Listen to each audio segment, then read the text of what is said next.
Système, on existe depuis une dizaine d'années aujourd'hui. On est un collectif pluridisciplinaire dont le but est de concevoir et de réaliser des installations lumineuses et sonores. On fait aussi bien de la programmation, du design, de l'architecture, de la photo, de la vidéo. Il y a Valère Terrier qui est à la photo, vidéo et qui est initiateur du collectif. On a Ambroise Mouline qui lui est plus à la DA, donc qui fait la photo aussi, la vidéo et la direction artistique. Et Pierre Gufflet qui est programmeur, qui fait de la créa visuelle et qui fait beaucoup de programmation, du pixel mapping, etc.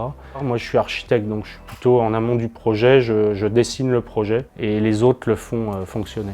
Ce qui est marrant, c'est qu'on a tous nos backgrounds différents. Chacun apporte sa pierre à l'édifice. Pour ma part, moi, je suis assez influencé par la littérature d'anticipation, la science-fiction, etc. La vraie différence, c'est qu'aujourd'hui, technologiquement, on peut faire des choses comme ça. C'est vraiment l'outil technologique de la LED, de l'ordinateur, qui nous permet de réaliser ces projets qu'on imaginait depuis des années, mais qu'on ne pouvait pas réaliser techniquement. En l'occurrence, c'était un sol en écran LED.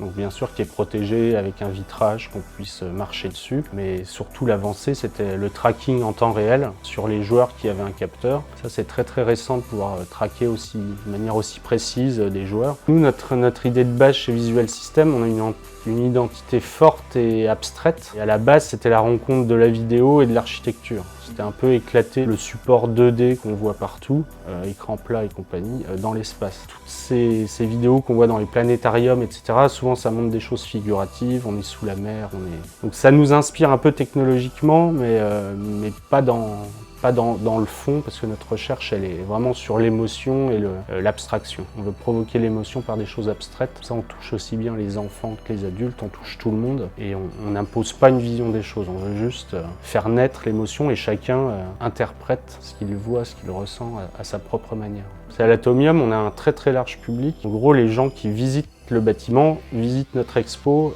c'est obligatoire dans la déambulation dans le bâtiment. Donc ça, pour nous, c'est intéressant, parce qu'on a un public qui n'est pas averti, qui vient pas spécialement pour nous, et quand ils repartent, la seule chose qu'ils vont retenir, ou quasiment, ce sera notre performance. Donc c'est aussi intéressant de prendre le problème à l'envers, c'est-à-dire de susciter des choses chez un public qui venait pas nous voir, plutôt que d'être attendu, entre guillemets, et d'avoir un public restreint. On a une architecture complètement surréaliste, on est dans une boule en métal de 18 mètres de diamètre, dans une architecture néo-futuriste, complètement folle. C'est ça qui nous attire, c'est d'avoir vraiment des lieux atypiques. Si possible, où on peut mettre le public en immersion, parce qu'on aime bien ne pas obliger le public à avoir un seul point de vue, mais quand on le met en immersion, il regarde où il veut finalement, et il vit à sa manière l'expérience. On a travaillé avec pas mal d'artistes, musiciens, etc. Donc c'est vrai que la contrainte de la scène, c'est quelque chose d'assez présent.